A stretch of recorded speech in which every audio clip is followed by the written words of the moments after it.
Oke, saya harapkan ini ya apa kameranya di on kan. Nah,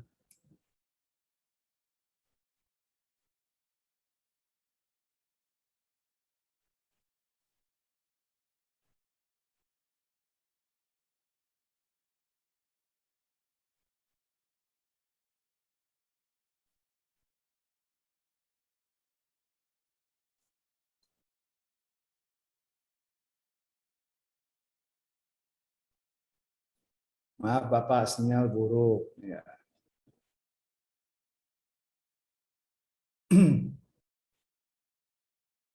Oke, sambil on kamera. Ya, teman-teman, ini adalah presentasi yang kedua ya tentang Al-Falah ya. Eh, Quran surat Al-Imran ayat 130 nanti juga bisa diintegrasikan ataupun diinterkoneksikan dengan dengan ayat-ayat yang lain yang memang mengandung kata-kata falah ya. Nah, saya harapkan nanti pembahasan-pembahasan tentang Quran tentang baik rizki kemarin kemudian falah dan seterusnya nanti itu diarahkan ke aspek ekonominya ya. Jangan lebih banyak dimensi-dimensi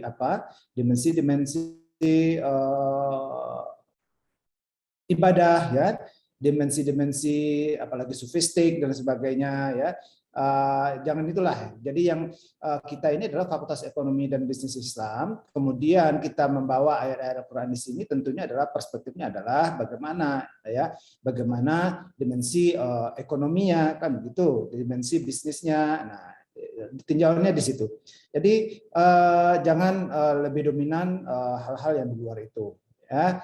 Nah, jadi silakan nanti dikembangkan bagaimana ini ya dari perspektif ekonominya seperti apa ya. Nah, itu Falah ya. Silakan Muhammad Anwar Sadid, Hamdan Yuafi, Niamahu Mazida. Nah, kemudian Chandra Noviana Putri ya. Silakan ya.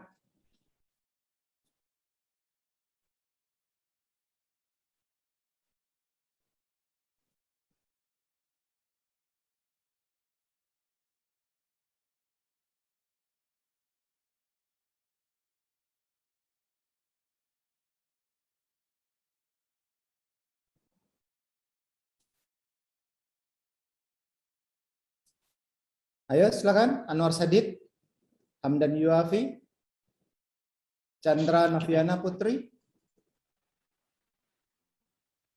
Saya mulai ya, Pak. Iya, kan sudah dipersilakan. Warahmatullahi wabarakatuh. Waalaikumsalam. Kami dari kelompok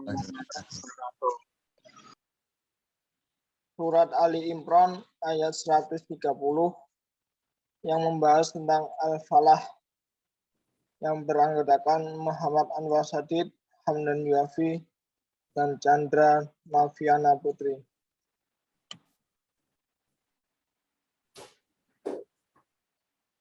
Makna Al-Falah. Kata Al-Falah memiliki banyak makna. Di antaranya, maknanya adalah kemakmuran, keberhasilan, atau pencapaian apa yang kita inginkan, atau kita cari sesuatu dengannya.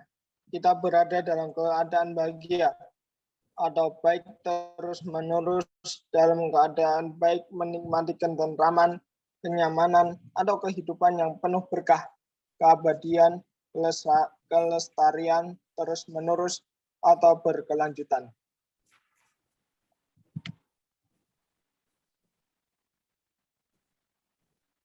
A'udzu billahi minasyaitonir rajim. Bismillahirrahmanirrahim. Ya ayyuhalladzina amanu la ta'kulur riba at'afan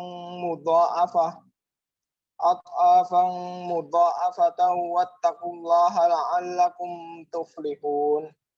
Quran surat Ali Imran ayat 130.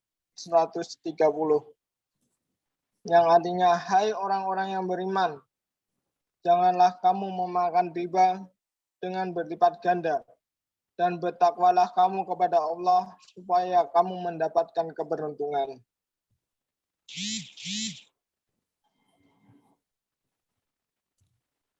Arti perkataannya ialah, ya ayyuhalladzi, wahai orang-orang, amanu, yang beriman, la ta'kulu, janganlah kamu memakan, ar-riba, riba, afam mudha'afah, dengan berlipat ganda, wattaqullah, dan bertakwalah kamu kepada Allah, la'allakum, supaya kamu, agar kamu, tuflihun, beruntung.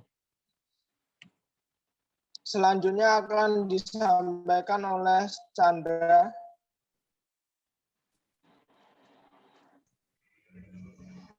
Asbabun nuzul surat Ali Imran ayat 130. Tentang sebab turunnya ayat itu, Mujahid mengatakan orang-orang Arab sering mengadakan transaksi jual beli tidak tunai. Pihak yang berhutang belum mampu melunasi, maka nanti ada penundaan waktu pembayaran dengan kompensasi jumlah uang yang harus dibayarkan juga menjadi bertambah.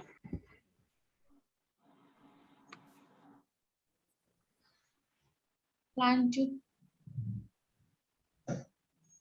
Tafsir Kemenak. Diturunkan tentang haramnya riba. Ayat-ayat mengenai haramnya riba yaitu dalam surat Al-Baqarah ayat 275, 276, dan 278 diturunkan sesudah ayat ini. Riba dalam ayat ini ialah riba nasihah yang juga disebut riba jahiliyah yang biasa dilakukan orang pada masa itu. Ibnu Jarir berkata, yang biasa dilakukan orang pada masa itu.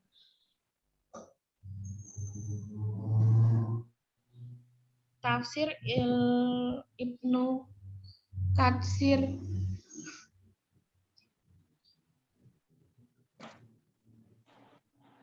Sebelum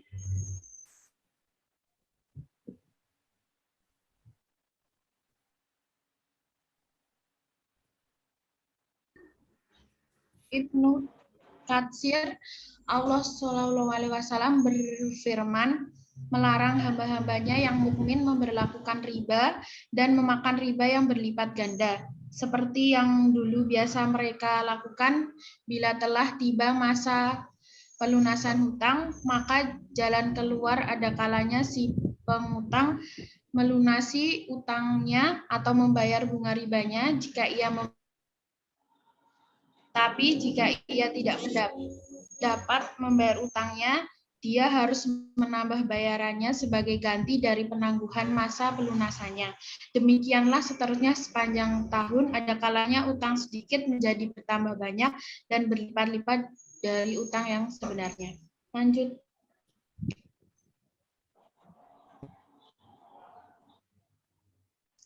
Tafsir Al-Misbah.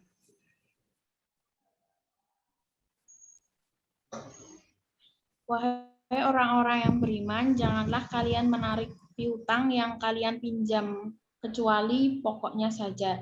Jangan sampai kalian memungut bunga yang terus bertambah dari tahun ke tahun hingga berlipat ganda, dan takutlah kepada Allah. Juga jangan mengambil atau memakan harta orang lain dengan jalan yang tidak dibenarkan, karena kamu sekalian akan bisa berhasil dan beruntung bila menjauhi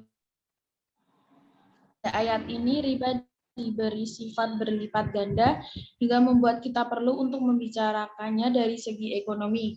Ada dua macam riba. Yang pertama riba nasiha dan yang kedua riba fad. Yang selanjutnya diteruskan oleh Asdad.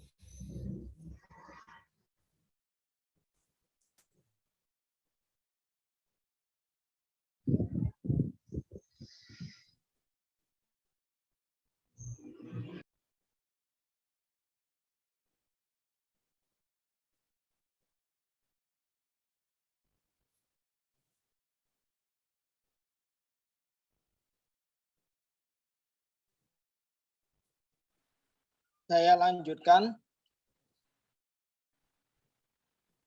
tafsir Jalalain. Dalam tafsirnya ialah, hai orang-orang beriman, janganlah kamu memakan riba dengan berlipat ganda. Di dalam ayat ini, tafsir Jalalain menafsirkan bahwa bacaannya ada yang memakai alif dan ada pula yang tidak. Maksudnya ialah memberikan tambahan pada harta yang diutang yang ditangguhkan pembayarannya dari tempo yang telah ditetapkannya. Dan bertakwalah kamu kepada Allah dengan menghindarinya supaya kamu beroleh hutang atau hasil yang gemilang. Diambil dari tafsir Jalalain karya Syekh Jalaluddin Al-Mahali dan Syekh Jalaluddin Asyuyuti dari Ibnu Katsir. Tafsir berikutnya, ketahuilah wahai orang-orang yang beriman, bahwa riba yang dipraktekkan oleh banyak orang pada saat ini itu lebih zalim dan lebih besar dosanya daripada jahiliyah yang Allah haramkan dalam ayat ini. Dan beberapa ayat lain di surah Al-Baqarah. Hal ini disebabkan riba dalam bank itu buatan orang-orang Yahudi. Sedangkan Yahudi adalah orang-orang yang tidak punya kasih sayang dan belas kasihan terhadap selain mereka. Buktinya, jika bank memberi hutang kepada orang lain sebanyak 1.000 riyal, maka seketika itu pula bank menetapkan bahwa kewajiban orang tersebut adalah 1.100 riyal.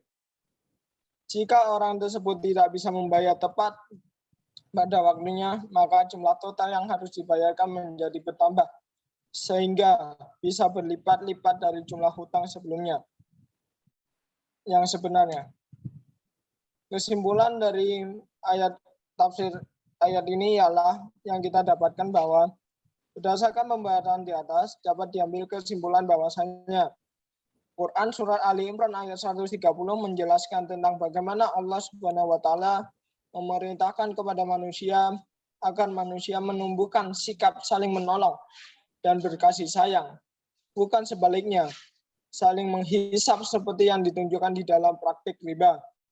Dalam beberapa tafsir ulama seperti tafsir Ibnu Katsir, tafsir Kemenak, tafsir Al-Misbah, tafsir Jalalain, dan tafsir Syekh Abu Bakar Jabir Al-Jazairi, ayat tersebut ditafsirkan bahwa Allah ingin mewujudkan di dalam diri kita kemenangan dan kebahagiaan di dunia dengan saling tolong-menolong dan saling berkasih sayang yang pada gilirannya akan tumbuh al-mahabbat, asas terbangunnya kebahagiaan di dalam diri kita. Sekian dari kelompok 2, kurang dan lebihnya saya mohon maaf. Wassalamualaikum warahmatullahi wabarakatuh.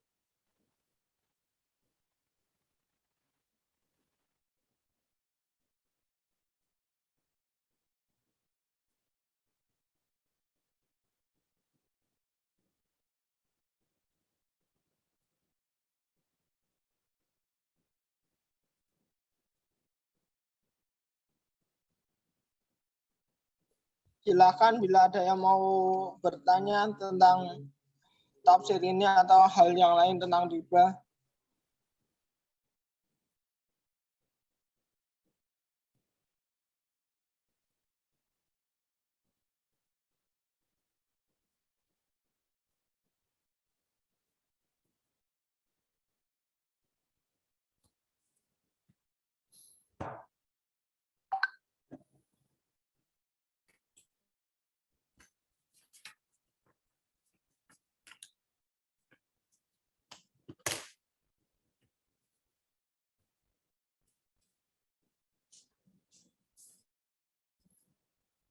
Ya, ada dari teman-teman yang ingin bertanya?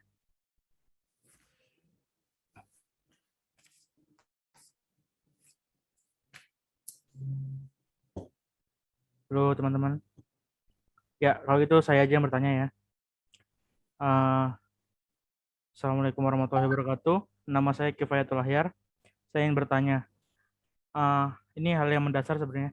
Apa itu falah? Kenapa dia disandarkan dengan riba? Di gabungkan dengan riba di ayat ini kayak gitu. Itu aja sih Mas.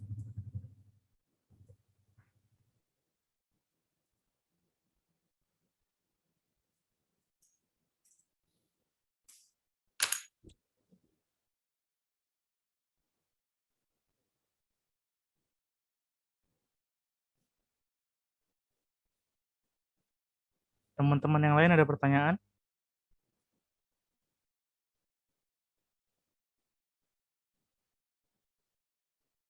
Yang anggota kelas ini ada berapa ya, Mas Ahyar?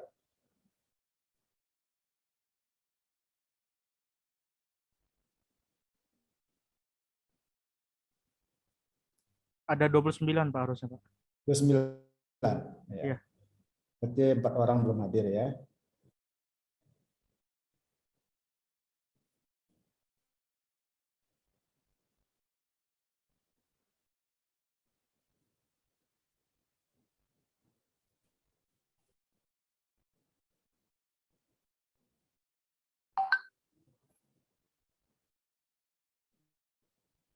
Ayo silakan.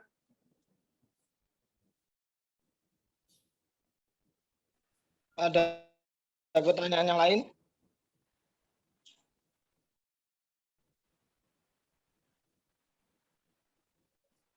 Kayaknya belum ada deh Mas. Tuh dulu sementara.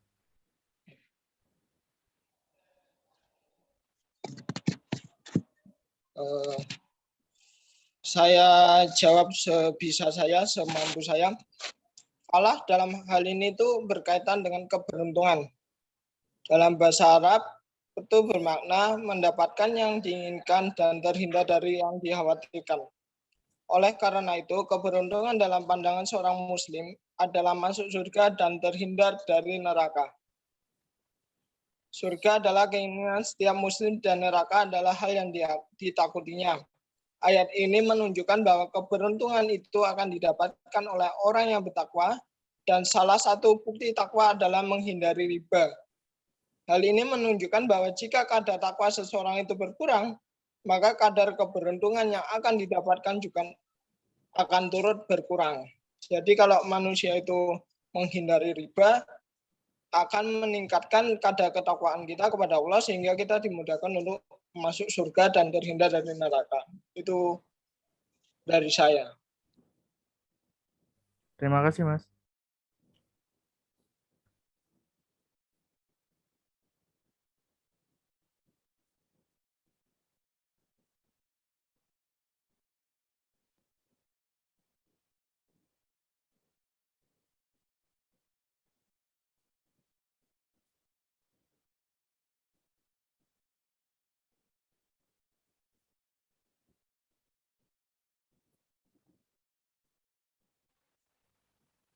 Teman-teman Ada lagi yang ada mau lagi yang mau bertanya nggak? Ada lagi yang mau bertanya nggak?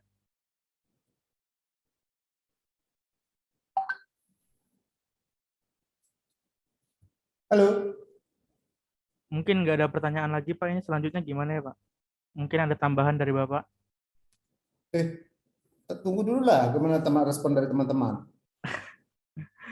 Tidak ada respon Pak. Senyap.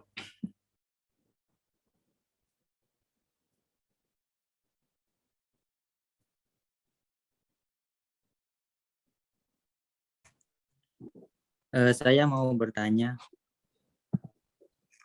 Ya.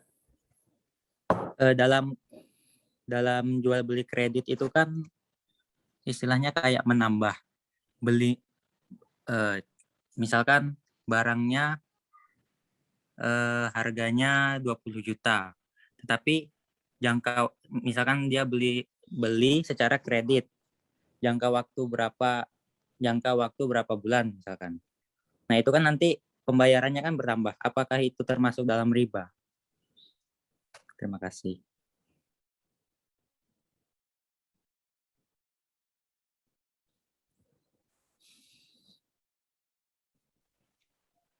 Oke, saya jawab.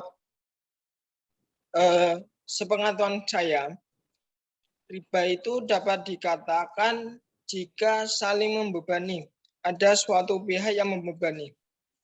Jika di awal kita meminjam suatu dana ke sebuah organisasi, ketika kita dijelaskan tentang bunganya sekian atau nanti akan membayar di akhir sekian dan kita rela terhadap itu, menurut saya itu adalah sebuah kerelaan dan itu tidak bisa diartikan dalam bunga, kecuali di salah satu diri kita rela tetapi terpaksa, itu yang mungkin bisa dinamakan dengan bunga atau riba. Tetapi selama kita ada kerelaan dari suatu pihak satu dari yang lain, dari yang meminjam dan yang dipinjamkan, itu sama-sama rela dengan bunga yang ditetapkan atau tambahan biaya yang ditetapkan sehingga menjadi sekian, itu menurut saya bukan sebuah riba, tetapi menurut saya itu sebuah bentuk rasa terima kasih karena tetapi semua itu harus didasari dengan rasa kerelaan dari satu pihak dengan pihak lain. Baik, terima kasih. Yang lain ada pertanyaan lagi atau ada tambahan terkait dengan pertanyaan tadi?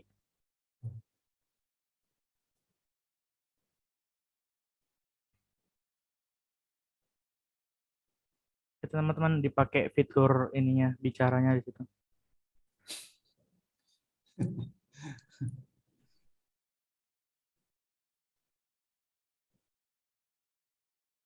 Mungkin saya mau menambahi dikit tentang yang jual beli motor tadi, Pak ya. Sedikit aja. Ya. Ya, kalau yang namanya jual beli motor dengan yang namanya bunga itu udah jelas riba. Namanya jual beli dengan cicilan dan ada target persenan tertentu yang harus dibayarkan dan juga ada denda apabila ada keterlambatan, maka itu bisa disebut dengan merugikan salah satu pihak. Nah, gimana cara kita untuk menghindari itu? Kita sekarang udah punya namanya bank syariah. Di bank syariah itu untuk jual beli yang kayak gitu, yang sistemnya kredit tapi bukan riba. Gimana caranya? Itu dengan prinsip muamalah. Jadi sudah dijelaskan harga motornya berapa, nanti dijual oleh bank ke si pelanggannya atau si nasabahnya ini dalam jumlah tertentu dan boleh dicicil, tetapi tidak dengan ada tambahan lagi. Seperti itu. Mungkin sekian tambahan saya tentang riba tadi, Pak. Ya. Narsum yang lain kan ada 3 tuh ya. Siapa tadi? Selain dari Hamdan? Anwar Sadid, Pak. Nggak hadir kayaknya. Hah? Nggak hadir? Nggak hadir kayaknya, Pak. Ya, Anwar Sadid coba muncul. Nggak ada, Pak. Yang satunya siapa lagi? Chandra? Iya, Pak. Ya, silakan direspon itu. Pertanyaan teman-teman kasih penjelasan tambahan.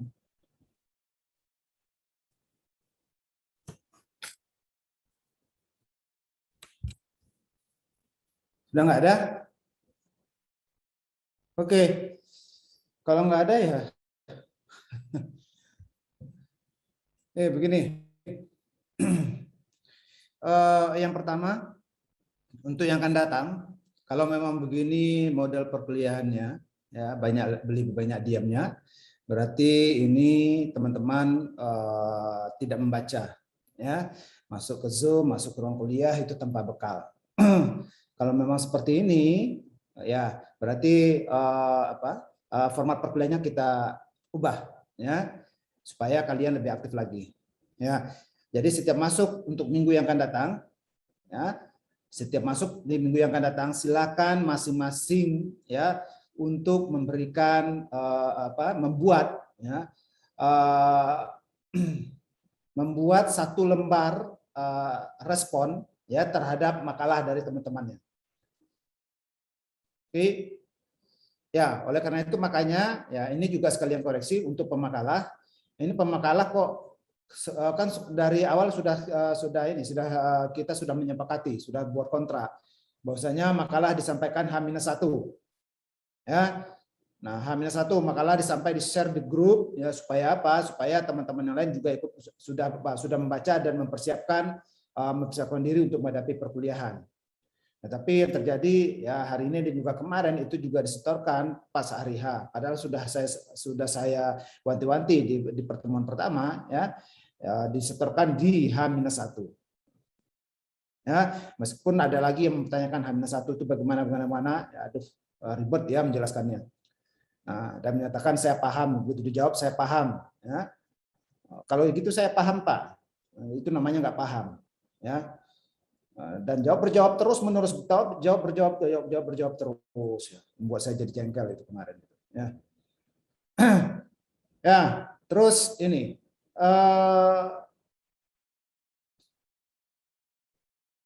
Ya, jadi masing-masing teman nantinya, ya sekali lagi saya katakan, silakan makalah disetorkan H-1. Jadi kalau kita kuliah hari ini hari Kamis, berarti hari Rabu kemarin, ya setidaknya di jam 12 itu sudah disetorkan makalahnya. Supaya apa? Ada kesempatan bagi teman-teman untuk membaca dan memberikan respon ya terhadap isi dari makalah itu. 1 lembar saja. Ya, responnya 1 lembar saja, tidak usah banyak-banyak, 1 lembar saja. Nah, jadi silakan direspon ya berdasarkan bacaan yang kalian punya. Ya bisa jadi responnya dalam bentuk apa? Bisa jadi dalam bentuk memperluas apa yang sudah disampaikan dalam makalah, atau bisa jadi juga merespon dalam bentuk kritik, ya, memberikan pengetahuan bandingan dari apa yang sudah ditulis oleh teman-teman. Paham ya? Bisa dipahami toh? Nah, nanti bertanya lagi setelah ini ya. Nah, dipahami ya? Nah, kemudian respon papernya diberikan pas hari perkuliahan. Setelah perkuliahan silakan disetorkan. Nah, nanti Kifayatul Akhyar silakan dibuatkan Google Form-nya ya bagi teman-teman yang menyetorkan makalah tugasnya setiap pertemuan. Baik, Pak. Ya. Nah, ya, jadi kalau ya ngapain ya diam-diam begini kan? Nah, itu artinya apa ya? Memang tidak punya bahan ya. Apa yang mau direspon ya? Karena memang nggak membaca. Oke. Nah, nah kemudian apa? Nah itu terkait dengan apa? Terkait dengan tugas tambahan kalau begitu ya. Nah kemudian yang kedua ya makalah hari ini ya, direvisi lah gitu ya. Jangan hanya isinya seperti tafsir A itu isinya mengatakan begini, tafsir B mengatakan begini. Lalu intisarinya apa? Kok hanya menyampaikan tafsir A, ya si A menyampaikan begini, si B menyampaikan begini ya. Lah diulaslah kandungannya apa? Kandungan hukum dari dari tafsir itu apa? Nah, misalnya tadi disebutkan la ta'kulu riba adhafa mudha'afah. Lalu bagaimana itu kaitannya dengan la ta'kulu riba adhafa mudha'afah, kaitannya dengan falah itu tadi? Ya. Nah, itu kan sangat-sangat pembahasan yang sangat-sangat ini ya, sangat-sangat berhubungan dengan permasalahan riba. Ayatnya juga jelas la ta'kulu riba adhafa mudha'afah. Ya dia ulas itu apa maksud dengan la ta'kulu riba adhafa mudha'afah itu? Ya berlipat ganda itu apa maksudnya? Jadi jangan hanya menyampaikan tafsir A ini, tafsir B ini, kemudian ya kita dibuat bingung. Lalu apa ya intisarinya? Lalu apa kandungan hukumnya? Ya terkait dengan permasalahan ekonomi kan begitu. Ya. Nah, begitu ya direvisi ya makalahnya. Dan juga nanti untuk pertemuan-pertemuan yang akan datang. Nah, setelah ini nanti kita akan bicara tentang apa ya? Amwal atau apa? Halo? Siapa yang akan bahas setelah ini? Yang akan maju presentasi setelah ini siapa? Minggu depan, siapa? Saya Bapak. Kelompok 5. Ini Nurul Husna. Ya. Nah. Iya, Pak. Jadi amwal misalnya untuk apa? Pembahasannya apa? Minggu depan. Kalau saya kan kelompoknya setelah ini apa sih tadi tafsir falah itu kelompok produksi Pak, ayat produksi. Amwalnya sudah ya? Belum kayaknya Pak. Belum ya. Ya tentang produksi. Nah bagaimana aturan produksi dalam Islam berdasarkan Al-Quran dan Hadis itu bagaimana? Nah itu jadi dibahas aspek ekonominya ya. Jadi dibahas aspek ekonomi. Ingat ini adalah kita bukan bicara tafsir ya. Tetapi tidak hanya berhenti di tafsir, tapi adalah tafsir ayat-ayat ekonomi. gitu. Tafsir ayat ekonomi, hadis tentang ekonomi, kan gitu. Jadi kita bukan bicara tentang tafsir. Kalau tafsir bukan di sini tempatnya. Tempatnya itu di sana ada Fakultas Usuluddin. Ya, tapi kita bicara tentang tafsir ayat-ayat tentang ekonomi. Ya, tadi ya penjelasan saya gitu ya. Nanti begitu pembahasannya untuk yang akan datang diarahkan begitu. Nah, sekarang kita bahas ya. Tadi ada pertanyaan dari teman-teman mengatakan ya, misalnya Akhyar tadi mempertanyakan kenapa kok itu ayat riba itu disandingkan dengan falah di dalam ayat itu ya. Nah, kalau kita baca tafsir lebih lanjut dari misalnya apa sajalah gitu kan. Nah, umumnya Pak Mufasir misalnya coba aja lah sebut misalnya Al-Misbah ataupun tafsir-tafsir Mu'tabar misalnya Ibnu Katsir ya, atau tafsir Al-Qurtubi dan sebagainya. Nah, atau mungkin tafsir Wahbah Az-Zuhaili yang merupakan tafsir kontemporer misalnya ya, Al-Marawi ya. Nah, itu akan ketemu penjelasannya di situ. Tadi juga sudah disebutkan oleh pemakalah bahwasanya ini adalah ayat yang pertama sekali membahas tentang riba. Ya. Nah, jadi di ayat ini Allah menjelaskan kondisi bagaimana riba pada masa itu seperti apa. Jadi di situ ya la ta'kulur riba adhafan mudha'afah ya. Janganlah kamu makan riba, kemudian setelah itu ya Allah menyanyikannya dengan wattaqullah la'allakum tuflihun ya, dan bertakwalah kamu kepada Allah ya, mudah-mudahan kamu akan mendapatkan keberuntungan. Tadi sudah disebutkan ya, keberuntungan itu ataupun falah itu ya apa ya, tadi dikatakan ya oleh pemakalah ya, keberuntungan itu adalah ya kemakmuran, kesenangan ya, ketentraman, pokoknya sesuatu yang yang membuat kita bahagia yang tanpa batas. Itu disebut dengan falah. Nah, tetapi falah dalam konsep ekonomi Islam ya tidak hanya sebatas hal-hal yang bersifat duniawi ya. Tapi dalam konsepsi ekonomi Islam, falah itu adalah melampaui batas-batas duniawi, tapi juga sampai ke ya dimensinya adalah ukhrawi ataupun akhirat. Sehingga ketika berbicara tentang keuntungan, ya keuntungan, nah kita harus perspektifnya adalah falah. Falah itu apa? Ya tidak hanya keuntungan yang sifat duniawi saja, tetapi juga ukhrawi. Ya. Maka ketika melakukan misalnya pinjam meminjam misalnya, ya itu juga dimensinya adalah ukhrawi. Jangan hanya semata-mata memperhatikan dimensi duniawi. Ya, maka ketika kita misalnya dalam pinjam meminjam, ketika dimensinya adalah ukhrawi, maka di situ nanti kita sampai pada batas nantinya ketika misalnya nasabah itu ataupun customer ataupun si peminjam tidak mampu lagi membayar hutangnya, maka ketika falah itu kita gunakan, perspektifnya itu adalah falah, kita nanti akan sampai pada dimensi kita akan membebaskan hutang ya, ketika memang mereka itu adalah tidak mampu lagi memberikan pelunasan hutang. Nah, jadi gitu. Nah, ini yang disebut dengan falah. Jadi falah itu adalah ya falah itu adalah keberuntungan, tetapi keberuntungan yang seperti apa? Keberuntungan yang tidak hanya berdimensi duniawi. Ya, sama juga halnya dengan misalnya kalau nanti kalian dalam berbicara tentang ekonomi Islam, misalnya faktor produksi misalnya, ya faktor produksi. Misalnya ketika barang langka misalnya, ya ketika barang menjadi langka,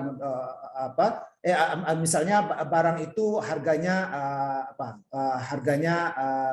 sedang naik-naiknya, ya. Nah, kalau dari perspektif keberuntungan kapitalis misalnya, duniawi misalnya, maka ketika barang itu naik harganya, maka yang akan dilakukan oleh produsen apa? Apa yang dilakukan oleh produsen? Dia sebagai seorang produsen, apa yang akan dilakukan? Menambah ininya. Barangnya lagi naik ini. Apa? Menambah jumlah barangnya, Pak. Menambah produksi. Nah, gitu. Akan memproduksi yang lebih. Kenapa? Ketika dia memproduksi lebih, itu nanti akan mengakibatkan apa? Akan mengakibatkan dia akan mendapatkan keuntungan yang banyak. Karena ini harganya lagi tinggi. Nah, tetapi kalau kita perhatikan lebih jauh, ketika ini dibiarkan terus-menerus dan tanpa batas, maka akibatnya apa? Akibatnya adalah bagaimana? Harganya nanti akan menjadi jatuh. Nah, maka di situ perlu keseimbangan. Nah, tetapi kalau perspektifnya adalah duniawi, nah itu tadi dia akan melakukan produksi terus-menerus tanpa memperhatikan faktor keseimbangan. Sehingga akibatnya bisa jadi nanti bisa merugikan pengusaha yang lain, tidak saja dirinya tapi juga pengusaha yang lain yang belum sempat merasakan keuntungan. Atau bisa jadi juga yang akan dilakukan oleh pengusaha yang perspektifnya adalah duniawi, maka dia akan melakukan penimbunan, ya dah, ditimbun barang itu, ya sampai, nah, oh ini barangnya lagi naik ini, ditimbun barangnya, ya sampai harganya, oh ini harganya menjadi tambah naik lagi, ya ditimbun barangnya kemudian menjadi langka dan sebagainya. Ini sudah tinggi nih harganya, ya dengan harga sekian saja dia sudah mendapatkan keuntungan yang berlipat-lipat. Nah, supaya dia mendapatkan keuntungan berlipat-lipat lagi, maka dia akan melakukan apa? Penimbunan barang, ihtikar. Supaya apa? Akan mendapatkan keuntungan yang berlipat ganda lagi. Nah, kenapa? Ya karena barang menjadi langka, ditimbun barang menjadi langka, tambah mahal lagi. Nah, maka keuntungan yang akan didapatkan itu menjadi bertambah lagi. Nah, ini kalau perspektif kalau kita memakai perspektif duniawi saja akhirnya seperti itu. Tetapi falah dalam konsepsi ekonomi Islam itu tidak seperti itu, ya. Ya keuntungannya itu adalah ya benefit itu adalah benefit yang bersifat duniawi dan ukhrawi. Nah, gitu, ya. Nah, itu yang disebut dengan falah. Ya, jadi falah ini adalah merupakan konsepsi dasar dalam ekonomi Islam. Keuntungannya seperti apa? Ya, keuntungan yang berdimensi duniawi dan juga ukhrawi. Nah, jadi begitu, ya. Nah, tadi dikatakan la ta'kulu riba adhafa mudha'afah wattaqullah, ya, wattaqullah la'allakum tuflihun. Nah, ini kenapa disandingkan dengan wattaqullah la'allakum tuflihun? Ya, tadi saya katakan ya ini adalah Allah berusaha untuk menggambarkan bagaimana praktek riba pada masa awal-awalnya seperti apa. Jadi memang riba itu karakternya adalah sangat jauh dari unsur kasih sayang. Sangat jauh dari, sehingga dari ayat itu tergambar bahwasanya memang riba itu adalah sangat-sangat mengeksploitasi, ya, sangat-sangat mengeksploitasi.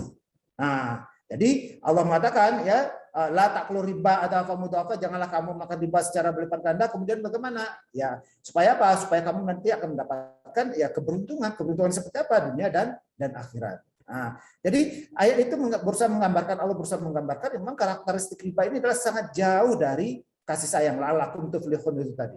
Ya, jadi memang karakteristiknya adalah sangat eksploitatif sekali. Itulah riba.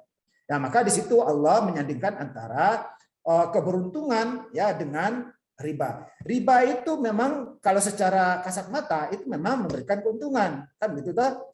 Tetapi kenapa kok Allah menyuruh menjauhinya? Karena itu tadi sangat bersifat eksploitatif. Sifat eksploitatif itu adalah sifat yang sangat jauh dari unsur kasih sayang. Nah, makanya di sini Allah ingin melarang kita untuk melakukan riba. Karena apa? Riba itu adalah ya perilaku ekonomi yang sangat jauh dari unsur kasih sayang. Nah, jadi begitu. Nah, ini awal-awal pelarangan riba. Kita tahu bahwasanya pelarangan riba itu sampai 4 kali ayat Al-Qur'an turun sampai Allah mengatakan wa halallahu al-bai'a wa harramar riba. Itulah ending dari pengharaman riba. Ya, jadi dalam ayat ini Allah hanya belum sampai ini. Ya, jadi Allah mengatakan la ta'kulu riba adhafa mudha'afah, ya. Ya, jadi belum sampai mengatakan haram di sini. Ya, riba itu menjadi haram ketika Allah mengatakan wa ahallallahu al-bai'a wa harramar riba. Jadi Allah di dalam ayat ini hanya mengatakan janganlah kamu makan riba berlipat ganda dan bertakwalah kepada Allah, ya mudah-mudahan kamu akan mendapatkan kebenaran. Jadi di sini Allah baru menggambarkan bagaimana sifat dari riba yang sangat kentara, yang sangat kental dengan unsur eksploitasi. Nah, jadi begitu. Jadi kenapa disandingkan dengan itu tadi? Ya itu disandingkan dengan falah itu tadi. Ya ini adalah untuk mendudukan dan membandingkan secara oposisi beneri, ya, secara berhadapan-hadapan seperti itu antara riba yang karakternya sangat jauh dari kasih sayang. Nah, gitu. Nah, jadi hanya untuk menggambarkan posisi. Lalu bagaimana la ta'kulu riba adhafa mudha'afah itu? Janganlah kamu makan riba secara berlipat ganda. Nah, terkait ayat ini, ya ini memang juga sebagaimana sudah saya sampaikan juga, ya di sini juga terjadi perbedaan pendapat di kalangan ulama, ya. Kalau ada yang mengatakan hanya melihat dari lahiriah ayat atau zahiriah ayat, sehingga mengatakan bahwasanya la ta'kulu riba adhafa mudha'afah, janganlah kamu makan riba secara berlipat ganda. Nah, sehingga yang bukan berlipat ganda lalu bagaimana? Ya itu tidak dilarang. Nah, begitu, ya.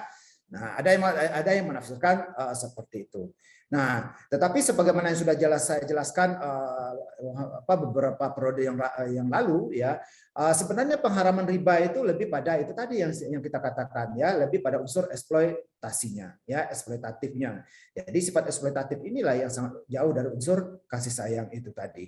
Nah, jadi terkait dengan ayat la ta'kulu riba adhafan mudha'afah, ada yang mengatakan ya berarti riba yang dilarang itu bagaimana? Adalah yang berlipat ganda. Lalu yang tidak berlipat ganda bagaimana? Tidak dilarang. Nah, maka merespon ayat ini di berbagai negara, sebagaimana juga saya sampaikan, maka oleh negara direspon dengan berbagai macam bentuk. Ada yang mengatakan ya bahwasanya bunga bank yang diperbolehkan, tingkat bunga bank yang diperbolehkan itu maksimal adalah 25%, ada yang mengatakan 30%. Ya karena apa? Lebih dari itu sudah tergolong pada adhafan mudha'afah. Nah, itu. Jadi dan itu berbeda-beda antara satu daerah dengan daerah yang lain. Nah, untuk kondisi Indonesia misalnya jumlah bunga yang diizinkan adalah rata-rata 12% misalnya, atau 15% misalnya, ataupun tidak boleh sampai lebih dari 20%. Karena sudah lebih dari itu, maka itu tergolong pada adhafan mudha'afah. Ya. Nah, jadi kembali lagi pada kondisi perekonomian dari masing-masing negara. Bagaimana lagi ya? Jadi negara A mengaturnya dengan batasan sekian, negara B mengaturnya dengan batasan sekian. Tetapi pembahasan apakah bunga bank itu juga dikategorikan riba, nah kemarin sudah saya jelaskan ya. Nah, sudah saya jelaskan pada pertemuan pada sesi mata kuliah fikih muamalah kalau tidak salah. Nah, jadi begitu. Ya, tentang la ta'kulu riba adhafan mudha'afah. Nah, tetapi ada juga yang mengatakan bahwasanya ayat la ta'kulu riba adhafan mudha'afah itu hanya menjelaskan bagaimana kondisi riba yang terjadi pada saat itu. Bukan dalam tujuan untuk menjelaskan syarat terjadinya riba itu adalah harus adhafan mudha'afah. Tidak. Tetapi hanya menjelaskan begini loh praktek riba yang terjadi pada masa dulu itu berlipat ganda. Lalu kalau bukan berlipat ganda bagaimana? Ya tetap haram. Lah kenapa? Ayat itu bukan bermaksud untuk menjelaskan syarat-syarat terjadinya riba, yaitu harus berlipat ganda. Tetapi hanya memaparkan kondisi bagaimana kondisi masyarakat saat terjadinya riba itu, ya bagaimana riba itu dipraktekkan oleh masyarakat, yaitu berlipat ganda. Tetapi kalau bukan berlipat ganda bagaimana? Tetap haram karena mengandung unsur tambahan. Gitu ya. Nah, jadi begitu. Ya. Nah, ini penafsiran yang lain. Jadi meskipun bukan berlipat ganda bagaimana? Ya tetap haram. Ya karena apa? Ada adhafan mudha'afah di situ, berlipat ganda di situ, itu bukan dalam rangka untuk menjelaskan syarat-syarat terjadinya riba, tetapi menjelaskan kondisi terjadinya riba, praktek riba pada masa itu. Nah, oke, begitu. Ya, bisa dipahami ya? Nah, ini. Nah, kemudian ada lagi yang menafsirkan bahwasanya adhafan mudha'afah, ya itulah riba itu. Jadi riba itu memang karakternya adalah berlipat ganda. Kalau tidak mampu dibayar sebulan sekarang, nanti dilipat gandakan lagi. Begitulah riba. Nah, jadi kalau bukan seperti itu, kalau bukan berlipat ganda bagaimana? Ya bukan riba. Karena kalau yang bukan berlipat ganda, ya berarti itu bukan memenuhi ketentuan adhafan mudha'afah. Nah, jadi begitu. Ya. Nah, itu bukan riba. Apalagi nih kalau dikaitkan dengan sifat produktifnya dari pinjaman itu tadi. Nah, jadi gitu. Oke, begitu ya, bisa dipahami ya. Nah, perdebatan-perdebatan seputar ayat ini la ta'kulu riba adhafan mudha'afah. Nah, tetapi yang umum berlaku ya, yang umum berlaku terutama dalam dalam ekonomi Islam misalnya, itu memahami ayat la ta'kulur riba adhafan mudha'afah ini, memahami ayat ini sebagai penjelas saja, bukan sebagai syarat untuk terjadinya riba.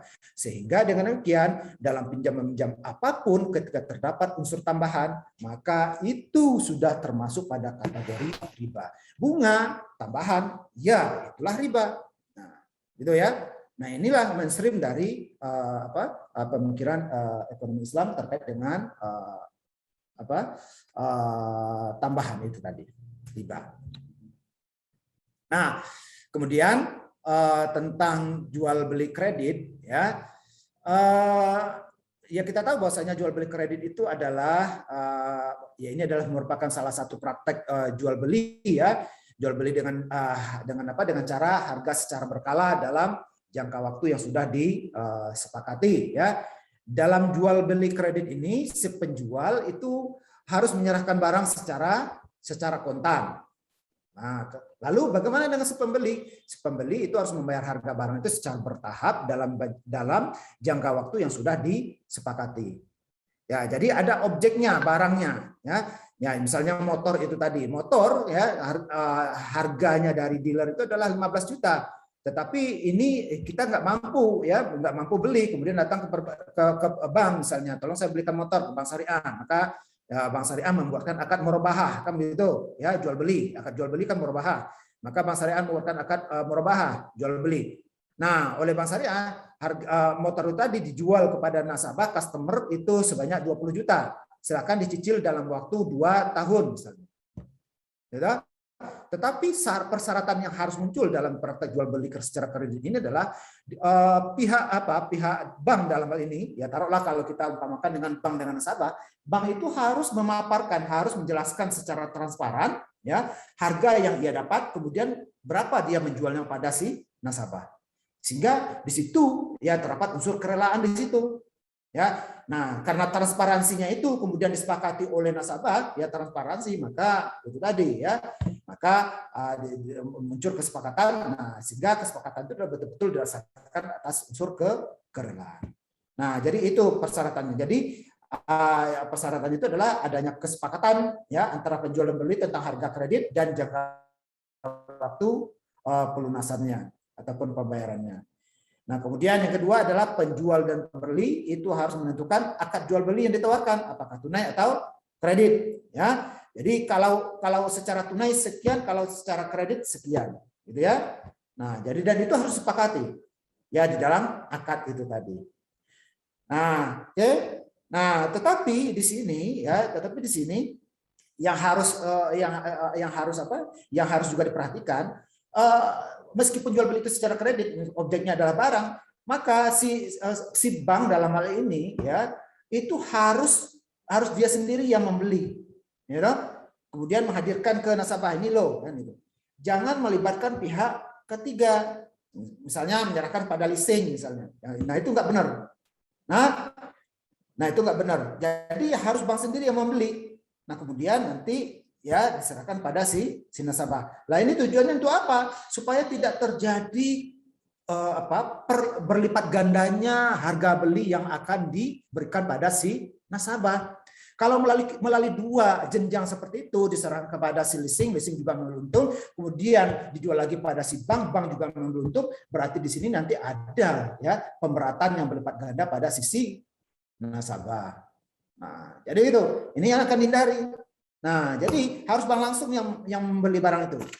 Lalu diserahkan pada si nasabah dengan jangka waktu yang sudah disepakati dengan per bulannya berapa. Nah, tetapi yang terjadi di perbankan syariah bagaimana? Nah, inilah kritik juga yang diberikan pada perbankan syariah.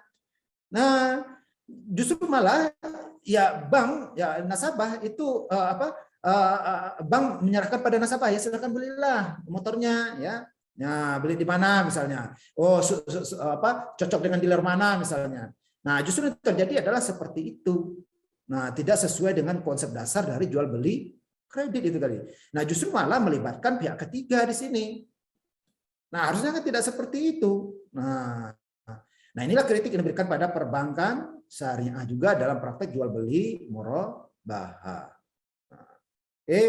Nah, demikian ya ulasan saya terkait dengan perkuliahan hari ini. La ta'kulu riba adhafan mudhafah wa taqullaha la'allakum tuflihun. Demikian ya. Ada yang tanyakan? Cukup jelas? Jelas, Pak. Nah. Cukup, Pak. Cukup? Kalau sudah cukup berarti ini kuliahnya hanya 1 jam ini ya. 13.30 sampai 13.36 ya, pas 1 jam tadi. Gimana? Sudah selesai? Nggak ada lagi yang tanyakan? Cukup? Cukup, Pak. Oke. Ya gimana lagi? Masa dipaksakan? Ya. Sudah demikian, ya. Begitu ya. Berarti format perkuliahan minggu depan itu tolong diperhatikan, ya. Nanti kalau ada pemakalah yang menyetorkan makalahnya di luar ketentuan yang sudah disepakati seperti ini, ya, maka kelompoknya akan saya diskualifikasi. Ya sudah, nggak usah aja ya presentasi. Oke, gitu. Nah, demikian ya, tolong diperhatikan untuk minggu yang akan datang ya tentang produksi. Ternyata enggak tahu ya siapa yang bertugas minggu depan itu ya, yang punya kewajiban untuk minggu depan ini juga ternyata juga nggak tahu kan siapa yang minggu depan. Berarti kan kelompoknya sendiri nggak tahu nih kapan saya presentasi. Ya, oke, demikian. Ya, cukup ya. Ya, assalamualaikum warahmatullahi wabarakatuh. Waalaikumsalam warahmatullahi Waalaikumsalam warahmatullahi wabarakatuh. Terima kasih banyak, Pak. Ya, sama-sama. Makasih, Pak. Terima kasih, Pak. Ya. Terima kasih, Pak.